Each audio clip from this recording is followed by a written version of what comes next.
आखिरकार ऋषभ पंत की सेंचुरी का राज खुल ही गया। नमस्कार दोस्तों, एक बार फिर आपका स्वागत है आपके अपने यूट्यूब चैनल पर। क्रिकेट की लेटेस्ट अपडेट पाने के लिए चैनल को सब्सक्राइब करना ना भूलें।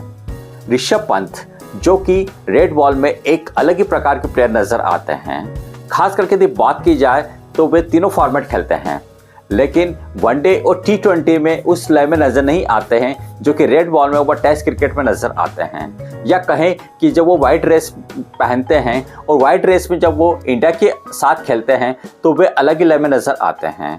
इसका यदि आप रिकॉर्ड देखेंगे तो उस रिकॉर्ड से आपको इस बात का बिल्कुल पता चल जाएगा। बात की जाए बांग्लादेश के अगेंस्ट ऋषभ पंत ने जो इनिंग खेली है वो बड़ी काबिले तारीफ है। खास करके ऐसे समय में जब टीम इंडिया एक तरीके से फंसी नजर आ रही थी, जबकि विराट कोहली, यशस्वी जायसवाल और रोहित शर्मा की जल्दी आउट होने के बाद उन्होंने शुभमन गिल के साथ एक शानदार जो पार्टनरशिप की है, उस पार्टनरशिप की यदि बात की जाए तो दोनों ने मिलकर शानदार 167 रन बनाए। वहीं ऋषभ पंत की बात की जाए तो ऋषभ पंत ने एक शानदार शतक मारा है। बात की जाए उनके रिकॉर्ड की तो उन्होंने महेंद्र सिंह धोनी के रिकॉर्ड की बराबरी कर ली है। दोनों के 6 टेस्ट सेंचुरी है। अब यदि ऋषभ पंत एक अगले टेस्ट में एक सेंचुरी और लगा लेते हैं तो वे सबसे ज़्यादा सेंचुरी लगाने वाले इंडियन विकेट कीपर बन जाएंगे। बात की जाए ऋषभ पंत की तो ऋषभ पंत जब भी रेड बॉल खेलते हैं तो वे अलग ही लय में नज़र आते हैं, और वाकई में ऐसा सभी एक्सपर्ट भी कहते हैं।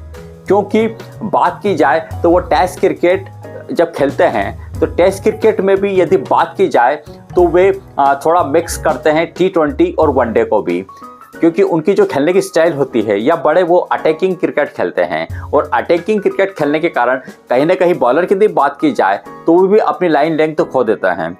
यदि बात की जाए बांग्लादेश के अगेंस्ट जो उन्होंने टेस्ट मैच खेला है, अब इसके पहले यदि बात की जाए तो जो 3 बैटर आउट हुए थे तो ऐसा लग रहा था कि इस बार फिर कोई पिच घूम रही है या पिच कुछ खतरनाक है। लेकिन जब ऋषभ पंत आते हैं तो वे जिस प्रकार से बैटिंग करते हैं उससे लगता है कि यह पिच तो और अच्छी पिच लग रही है।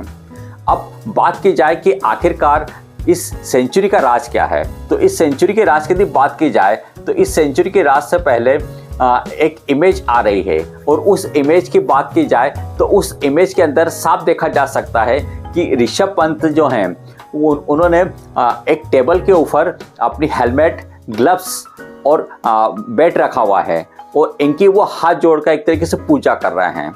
और ऐसा कहा जा रहा है कि यह जो इमेज है यह उनके बैटिंग के आने से पहले की है, और ऐसा कहा जा रहा है कि जो उनकी शानदार सेंचुरी लगी उसका एक राज है, और हो सकता है कि वो हर जो उनकी इनिंग्स होती हैं उस इनिंग से पहले वो इस तरीके से पूजा या एक तरीके से आराधना करते हैं। तो ऐसा कहा जा रहा है कि जो उनकी शानदार सेंचुरी लगी है उसके पीछे का राज ये हो सकता है। और वाकई में यदि बात की जाए ऋषभ पंत की तो ऋषभ पंत एक जो रेड बॉल फॉर्मेट होता है उसमें एक अलग ही लय में नजर आते हैं। खास करके बात की जाए तो जो ऑस्ट्रेलिया के अगेंस्ट गावस्कर बॉर्डर ट्रॉफी, इसके पहले जो टीम इंडिया ने वहां पर जाकर जो टेस्ट सीरीज जीती थी उसमें उन्होंने गाबा में जो टेस्ट जिताया था वो बड़ी काबिले तारीफ थी। या कहें कि ऐसी इनिंग आज तक कोई बैटर नहीं खेल पाया है। एक बार फिर गावस्कर बॉर्डर ट्रॉफी आने वाली है, और एक बार फिर यदि बात की जाए ऑस्ट्रेलिया की तो ऑस्ट्रेलिया की टीम या ऑस्ट्रेलिया के जितने भी पुराने प्लेयर हैं वो जरूर ऋषभ पंत के बारे में अभी से बयान देते हुए नजर आ रहे हैं। अब देखना है कि ऋषभ पंत आने वाले जो मैचेस हैं, खास करके यदि बात की जाए 3 मैच न्यूजीलैंड के अगेंस्ट और 5 मैच जो ऑस्ट्रेलिया के अगेंस्ट हैं उसमें किस प्रकार का परफॉर्मेंस करते हैं। ऋषभ पंत की इनिंग्स के बारे में आपकी क्या राय हमें कमेंट्स करके जरूर बताएं। साथ ही यदि आप चैनल पर पहली बार विजिट कर रहे हैं तो चैनल को सब्सक्राइब करना ना भूलें।